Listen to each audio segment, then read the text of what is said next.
இப்படி நாளும் பொழுதும் அல்லும் பகலும் மக்களுடைய குறையை தீர்க்க தீர்த்து கொண்டிருக்கக்கூடிய நம்மளை பார்த்தா எதிர்கட்சி தலைவருக்கு எரியத்தானே செய்யும். இப்படி ஒரு பக்கம்னா, இன்னொரு பக்கம் ஒன்றிய அரசோட கைப்பாவையா செயல்படுகிற ஆளுநர்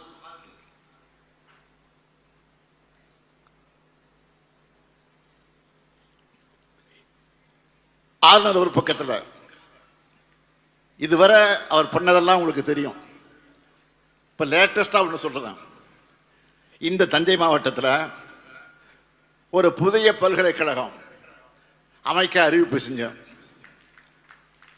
அதன் பிறகு நானே தயங்கினாலும் அந்த பல்கலைக்கழகத்துக்கு கலைஞர் பெயர் தான் வைக்கப்படணும் அப்படின்னு சட்டமன்றத்தில் இதை திமுக கட்சி உறுப்பினர் மட்டும் இல்லை, எல்லா கட்சியும் கட்சி வேறுபாடு இல்லாமல் எல்லோரும்